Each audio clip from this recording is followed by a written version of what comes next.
உங்கள் கண் எதிரிலேயே உங்கள் மாணவனை வீழ்த்த வெள்ளையன் ஒருவன் இங்கு வந்திருக்கிறான். அவன் யார் என்று தெரியுமா? அக்னியுவின் மாணவன். யார் அந்த மாணவன்? மார்க்.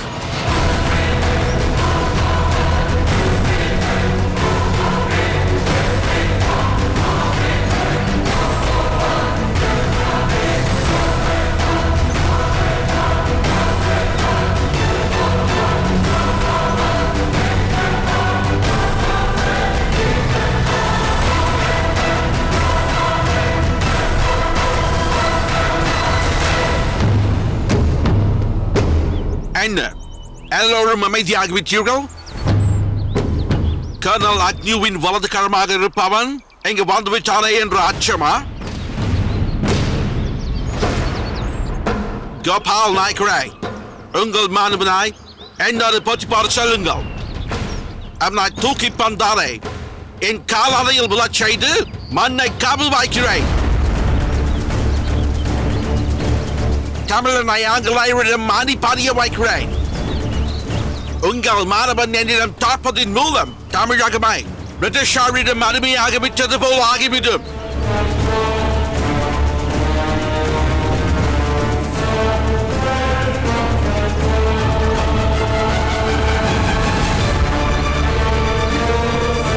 உங்கள் மாணவன் என்னோடு போட்டியிட தயாரா? தயார்.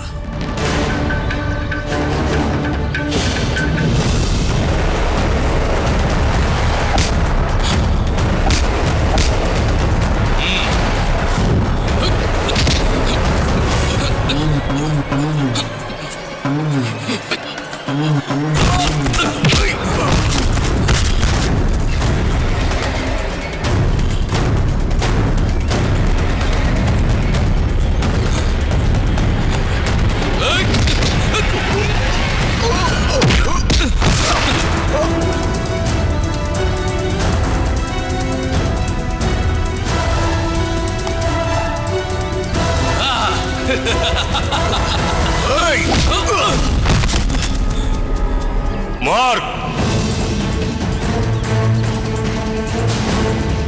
மல்யுத்த போட்டிக்கான வரைமுறைகளை நீ மீறுகிறாய்.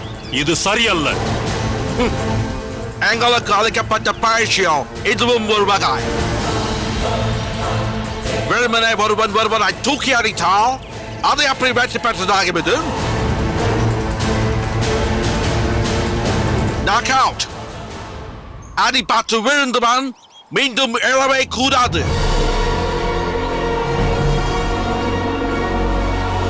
அதற்கு எந்த வகையில் வேண்டுமானாலும் தாராளமாக சண்டையிடலாம். அதுதான் எங்கள் முறை. எங்கள் முறையில் சண்டையிட உங்கள் மாணவனிடம் சொல்லுங்கள்.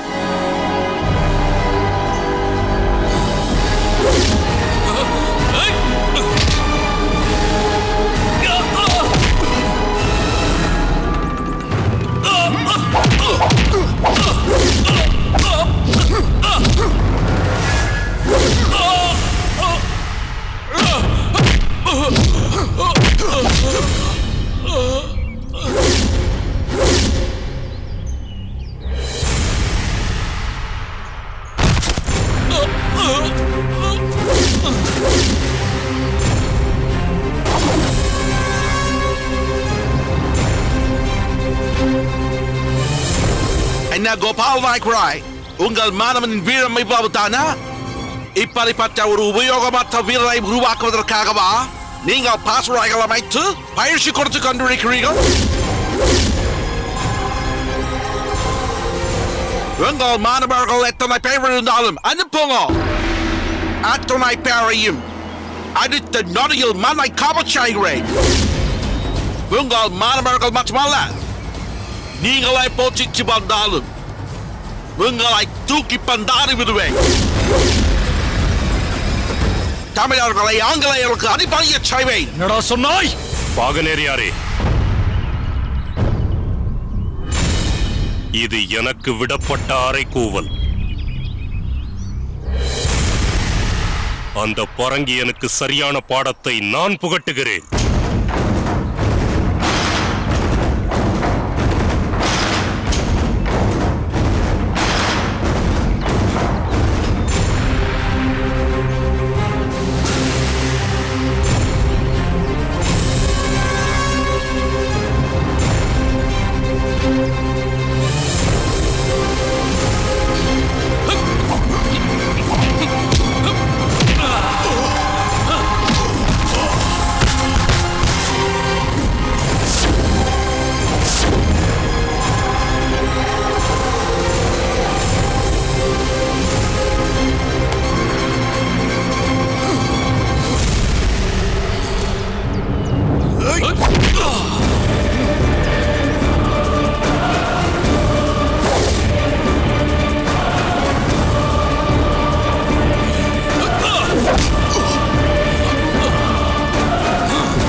இந்த பாவை தன் மணாளனின் வீட்டில் ஏற்றுவதற்காக கையில் விளக்கை ஏந்திக் கொண்டிருக்கிறாள். கல்யாணி, நீ எப்பொழுது என் வீட்டிற்கு வந்து விளக்கேற்றப் போகிறாய்?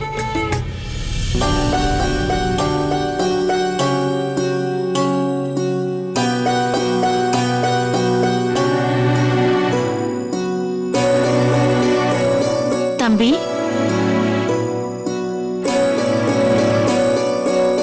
அக்கா, உன்னை எங்கெல்லாம் தேடுகிறேன் தெரியுமா? நீ என்னடா வென்றால் இங்கு வந்து சிலையோடு பேசிக் கொண்டிருக்கிறாய். நீ இதற்கு முன்பு இப்படியெல்லாம் இருந்ததில்லையே. என்னவாயிற்று உனக்கு? ஏன் இப்படி இருக்கிறாய்? ஏதாவது பிரச்சனையா? அப்படியெல்லாம் ஒன்றுமில்லை அக்கா. பிறகு ஏன் இங்கு வந்து சிலையுடன் பேசிக் கொண்டிருக்கிறாய்? நீ எப்போதும் எங்களில் யாருடனாவது தானே பேசிக் கொண்டிருப்பாய். ஒன்று அம்மாவிடம் பேசிக் கொண்டிருப்பாய், அல்லது என்னுடைய அறைக்கு வந்து என்னுடன் ஏதேனும் கலகலப்பாக பேசிக் கொண்டிருப்பாய். இல்லை என்றால் அண்ணனுடன் பேசிக் கொண்டிருப்பாய். அப்படியும் இல்லை என்றால் அந்த அறிவழகனோடு எங்கேனும் வெளியில் சென்று வருவாய். ஆனால் இன்று உன்னுடைய நடவடிக்கை அதற்கு நேர்மாறாக இருக்கிறதே. உனக்கு அப்படி என்னதான் பிரச்சனை? எதுவாக இருந்தாலும் அதை இந்த அக்காவிடம் சொல். என்னால் முடிந்தவரை நான் அதை தீர்த்து வைக்கிறேன். பிரச்சனையா? அப்படியெல்லாம் ஒன்றுமில்லையே. எனக்கு எந்த பிரச்சனையும் இல்லை. வைரமுத்தா, நான் உன் அக்காவடா. உன்னை பற்றி எனக்கு தெரியாதா? நீ எந்த நேரத்தில் எப்படி இருப்பாய், எப்படி பேசுவாய் என்பதெல்லாம் எனக்கு அத்துப்படி. உன் மனதில் ஏதோ ஒரு பிரச்சனை இருப்பது நிச்சயம். ஆனால் அதை அக்காவிடம் சொல்லக்கூடாது என்று தீர்மானித்து விட்டாய். அதனால்தான் அதை மறைக்கிறாய். அக்கா, வைரமுத்தா, எதுவாக இருந்தாலும் என்னிடம் சொல். அதை நான் நிச்சயம் தீர்த்து வைக்கிறேன். நீ என் தம்பி மட்டுமல்ல, நான் பெற்றெடுக்காத பிள்ளையடா. அக்கா. ஆமாம் வைரமுத்தா, நீ குழந்தையாக இருந்த பொழுது உனக்கு நீராட்டுவது, ஆடை அணிவித்து அலங்காரம் செய்தது எல்லாம் இந்த அக்காதான். நான் சிறு பெண்ணாக இருந்து கொண்டு அப்படியெல்லாம் செய்வதைக் கண்டு அனைவரும் ஆச்சரியப்படுவார்கள். தன் தம்பியை அப்படி பார்த்துக் கொள்கிறாள் என்று அம்மாவே கூறுவார்கள். இப்போதே ஒரு தாய்க்குரிய தகுதி வீரம்மாளுக்கு வந்துவிட்டது என்று வியந்து போவார்கள். ஆனால் உண்மையில் தாயாகும் பாக்கியம் எனக்கு ஏனோ இன்னும் அமையவில்லை. அந்த கடவுளுக்கு என் மீது கருணை பிறக்கவில்லை. ஆனால் எப்பொழுதும் நீ எனக்கு பிள்ளை போல்தான். அக்கா, நானும் உன்னை அதற்கு மேலாகத்தான் நினைக்கிறேன். அதை வார்த்தைகளால் சொன்னால் போதாது வைரமுத்தா, செயலிலும் காட்ட வேண்டும். ஒரு உண்மையான உறவுக்கு அர்த்தம் என்ன? உள்ளத்தில் இருப்பதை ஒளிவு மறைவு இல்லாமல் சொல்வது. அது மகிழ்ச்சியாக இருந்தாலும் சரி, துக்கமாக இருந்தாலும் சரி. நிச்சயமாக நீ இப்போது மகிழ்ச்சியாக இல்லை என்பது எனக்கு நன்றாகவே தெரிகிறது. சொல் வைரமுத்தா, உன் பிரச்சனைதான் என்ன?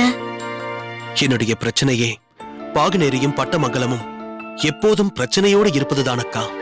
அதற்கும் உனக்கும் என்ன சம்பந்தம் இருக்கிறது? இது என்ன இன்று நேற்று பிரச்சனையா? 20 வருடங்களாக இது தொடர்ந்து கொண்டுதானே இருக்கிறது. அதை எப்படியாவது சுமூகமான முறையில் தீர்த்துவிட வேண்டும் என்றுதான் நானும் துரைசாமி மாமாவும் எவ்வளவோ முயற்சிகள் செய்து கொண்டிருக்கிறோம். ஆனால் அந்த பிரச்சனை தீரும்படியாகவே தெரியவில்லையே. அக்கா, என் மனதில் இருக்கும் எண்ணம் மட்டும் ஈடேறிவிட்டால் பாகனேரிக்கும் பட்டமங்கலத்திற்கும் இருக்கும் பகை எந்த பிரச்சனையும் இன்றி சுமூகமாக முடிந்துவிடும். வைரமுத்தா, இன்று உன் பேச்சின் தோரணையே வேறு மாதிரியாக இருக்கிறது.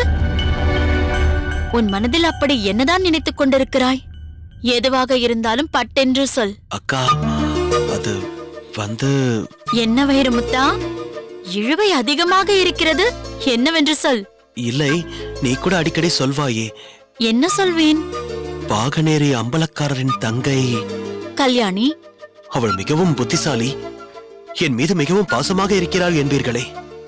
ஆமாம், பாசமாகத்தான் இருப்பாள். அவள் மிகவும் நல்லவள் என்று சொல்லியிருக்கிறேன். நீங்களே கல்யாணியை பற்றி இவ்வளவு நல்ல விதமாக சொல்கிறீர்கள். அதனால் அவளை ஏன் நம் குடும்பத்தில் ஒருத்தியாக ஏற்றுக்கொள்ளக்கூடாது? வைரமுத்தா, என்ன ஏதேதோ சொல்கிறாய்? கல்யாணியை நம் குடும்பத்தில் ஒருத்தியாக ஏற்றுக்கொள்ளக்கூடாதா என்று கேள்வி கேட்கிறாயா? அல்லது அவளை உனக்குள் ஒருத்தியாக ஏற்றுக்கொண்டு விட்டாயா? ஏற்றுக்கொண்டு விட்டேன் அக்கா. ஆனால் எங்களது இந்த உறவு நீடிக்குமா நீடிக்காதா என்று கல்யாணிக்கு பல குழப்பம் இருக்கிறது. இருந்தாலும் எனக்கு நம்பிக்கை இருக்கிறது அக்கா. எங்களது உள்ளத்தில் உள்ள ஆசைகள் நிச்சயம் நிறைவேறும் என்று. எங்கள் இருவரின் அன்பு பரிமாற்றத்தின் மூலம் பாகநேரி பட்டமங்கல பிரச்சனைக்கு ஒரு நிலையான தீர்வு கிடைக்கும் அல்லவா? வைரமுத்தா, இதெல்லாம் எப்போதுடா நடந்தது? பாகநேரி பரிவட்ட விழாவிற்கு செல்வதற்கு முன்னால் அங்குள்ள நிலையை அறிந்து வரும்படி அண்ணன் என்னை அனுப்பி வைத்தார் அல்லவா? ஆமாம். அப்போதுதான் அது நடந்தது. பாகநேரி அம்பலக்காரரின் நிலையை பற்றி அறிந்து வா என்றால் அவரது தங்கையின் மனதை பறித்து வந்திருக்கிறாய், அப்படித்தானே? ஆமாம் அக்கா.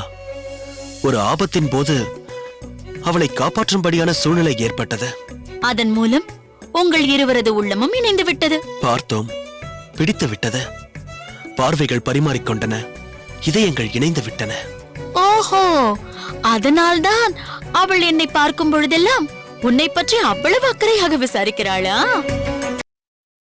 அக்கா, கல்யாணியை பார்த்தாயா? எப்போது பார்த்தாய்? எங்கு பார்த்தாய்? அவள் உன்னை எப்போது பார்த்தாள்? என்னை பற்றி என்ன விசாரித்தாள்? இரு இரு இரு, நீ ஏன் இப்பொழுது இந்த அளவிற்கு பதற்றப்படுகிறாய்? எப்பொழுது மட்டும் எப்படி இவ்வளவு சந்தோஷமாயிருக்கிறாய்? அது அது ஏனடா, இந்த குடும்பத்தில் இத்தனை பேர் இருக்கிறோம், எங்களிடமெல்லாம் மகிழ்ச்சியாக பேச வேண்டும் என்று உனக்கு தோன்றவில்லை. தனிமையில் வந்து சோகத்தோடு இருக்கிறாய். கல்யாணியை பார்த்தேன் என்று சொன்னவுடன் என்னமாய் பதறுகிறாய்? எப்படியெல்லாம் விசாரிக்கிறாய்? உன்னுடைய முகத்தில் மகிழ்ச்சி களை தாண்டவம் ஆடுகிறதே.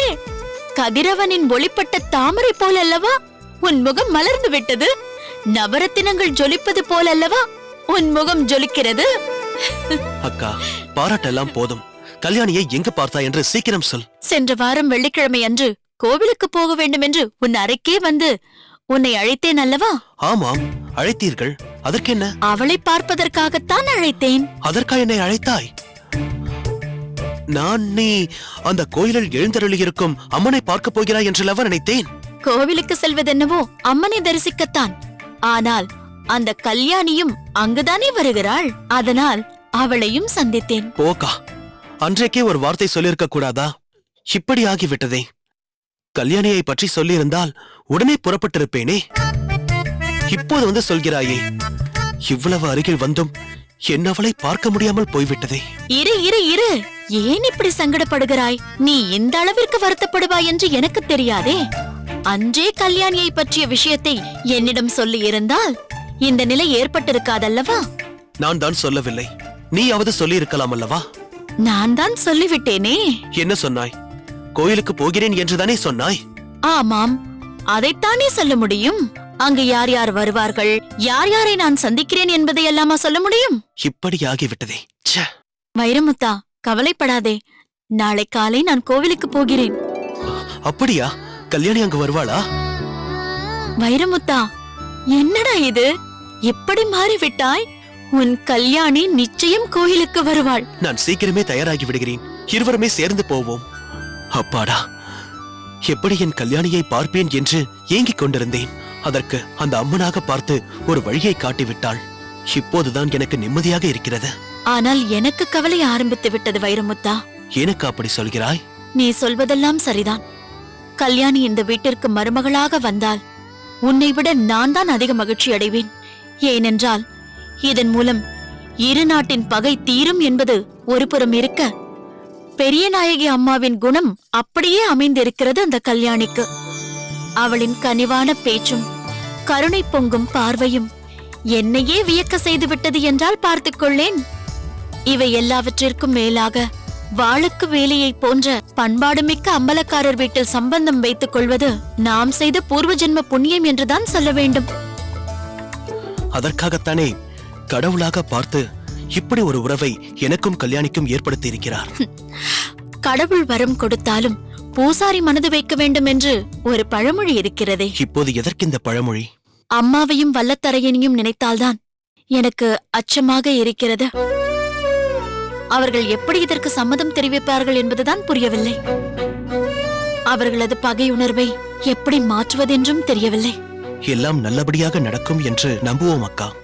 அந்த நம்பிக்கை எனக்கும் இருக்கிறது வைரமுத்தா. ஆனால் என் கணவரை நினைத்தால்தான் அந்த நம்பிக்கை சற்று குறைகிறது. அம்மாவும் வல்லத்தரையனும் சற்று மறந்திருந்தாலும் என் கணவர்தான் அந்த பகைமை தீயில் நெய்யை வார்த்து அது மேலும் கொழுந்துவிட்டு எரியும்படி செய்து விடுகிறாரே. அதை பற்றி நீ கவலையே பட வேண்டாம். எப்படிப்பட்ட பகையையும் உறவாக்கும் சக்தி உண்மையான காதலுக்கு இருக்கிறது.